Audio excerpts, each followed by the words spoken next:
Before we go to malicious prosecution, because I feel like we're kind of We'll get there. fleshing out false for arrest. Let's kick it to it. Let's do a little segment transition. So on this episode, as long as you don't know, you want to know.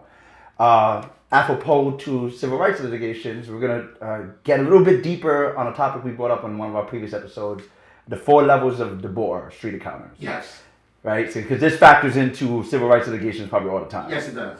So what I wanted to do is I want to discuss the distinctions between level 2 and level 3. So as I explained before, there's 4 levels. There's a level 1, they need objective, credible reason. Level 2, they need founded suspicion. Level 3 is reasonable suspicion. And then level 4, in which you can be arrested, is called probable cause, right? They don't have probable cause, they can't arrest you. That's level 4, right? Now, most cops off jump are going to straight to 4. No. 3. They go straight to 3. Mm-hmm. And the question of whether they are legally at 3 becomes the gist for most suppression issues, right? Because what happens is you get arrested, as Masai was explaining before, there's something called the fruit of the poisonous tree, and they find out that search or that arrest was in whatever reason illegal, that can suppress the fruits of that situation. So let's say the most common example, they search you, they find a gun, or they search you, they find drugs. Did they search you legally? Right. Did they have the proper amount of suspicion to stop you and frisk you? Stop and frisk. Now, stop and frisk, that is a level 3 behavior.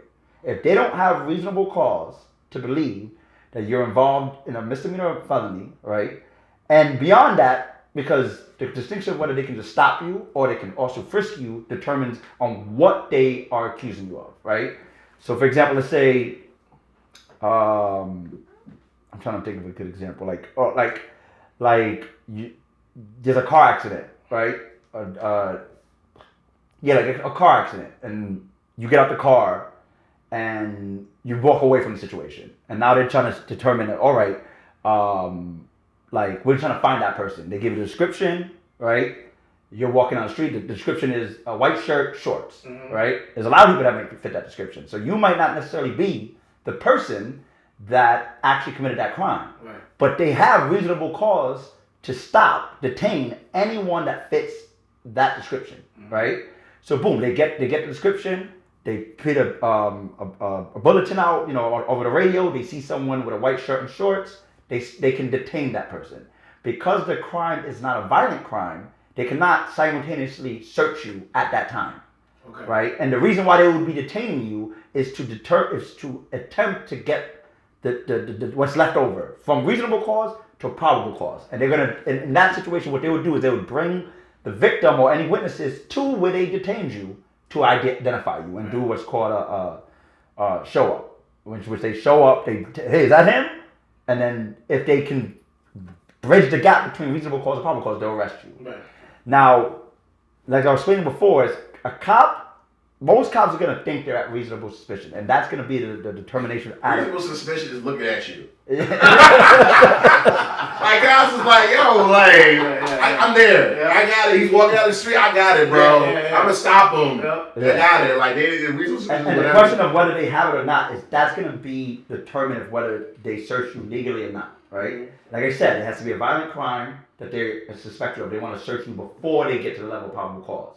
And the reason why they're allowed to search you if you're accused of a violent crime is because for their own protection. They don't know, given the nature of the accusation, they don't know if you would be willing to harm them to get away from the situation. And that's why they can, for their protection, search you. Now, the big crutch, right, is whether they really are at level 3 or they really at level 1 or 2. Now, most judges, if it's a distinction between 1 or 2, they're going to just give them 2. They're going to say that they're at 2. So now the question becomes, did they do all this at 2 or did they actually get to 3? Now the big law that you want to know, that you don't know you want to know, is that flight from that circumstance, running away, will automatically raise the level of suspicion from a 2 to a 3. No matter what. No matter what. Now there are caveats to that. Let's say, for example, and this is rarely going to get a judge to agree to this, but let's say, for example, you don't realize they're cops. They're DTs. Right. Best example is they're DTs. They pull up on you and they kind of freak you out and you run. Right. In theory, you didn't that wouldn't rise the level, but that's something you're gonna find out. You're gonna take that ride. They're gonna say they yell police. Right. Exactly. And they're gonna say they have their badge out. Exactly. So it's like it's not gonna work. It's not really gonna work. It's not gonna work. So I was gonna add to that because there's actually a difference because this from a criminal going from a criminal practice to civil rights in terms of how the cops express themselves. So they're gonna lie in a suppression hearing 100% of the time, but in the civil rights context, they will honestly say like, "Yo," because I asked the question, "Were they under arrest?" They'll say, "Yeah." They were no handcuffs on. They just stopped them, but they were under arrest. The cop knew I'm arresting you, but they in the criminal context they won't say that because they know if they say that, then the case is thrown out. Where the civil rights context, again, remember they're not really going to pay. So in the civil rights context, well, yeah, he was under arrest. They don't care as much. But when it comes to these criminal cases, the cop, this is why you get some crazy stories in criminal because they're manufacturing a story that's going to beat suppression.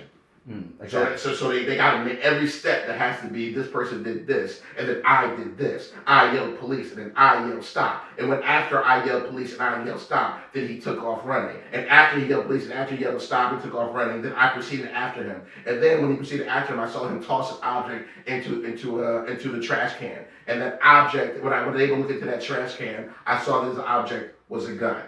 Now reality, and that may be true sometimes, but most, it could just be some guy ran away and they found a gun in the street. Mm-hmm. And they're like, I don't know what's going to got here, but I'm just going to say the story up. And then this black kid was running, so I'm just going to arrest him and, make my life easier. If the DNA on it, then they get him. If it's not, they set him free. So. And or a case like that, the DNA is not on the gun, and they still prosecute him, and the jury throws out everything, and that's when you may have a civil rights lawsuit. These guys are crazy. You imagine you cops says you got a gun, DNA comes back, you're excluded. No, those excluded means that there's no way you touch this gun. They're gonna prosecute you anyway. But cops, the story didn't hold up. Most of the time though, they'll throw out the case. Cops know this is over time. Everybody wins. I mean, except for the victim, the person who spent X amount of time in jail. At founded suspicion, the distinction, like I said, reasonable founded. And if you run, you're raising it. And that's what you kind of don't want to do. Now look, in the days in which cops didn't have body cameras, if you really got something on you, is it the advantageous choice is to book it? Probably. But in the days in which there are now body cameras, right, you have a much stronger ability to fight any charges that potentially get produced from a search, regardless of what they recover, right? Because at level 2, they can ask you if they can search you, you can decline. They can ask you for your ID, you can decline, right? At level 2. Because they have suspicion that you might be involved, but they're still in an investigative state. They haven't reached the level that you're the guy. Mm-hmm. They might just say, hey, where are you coming from? Like, did you come from the direction of the crime? Oh, I live right here, I'm coming from my mom's house. That's going to lower their level of suspicion in theory. In theory, if you say no to anything. Yeah.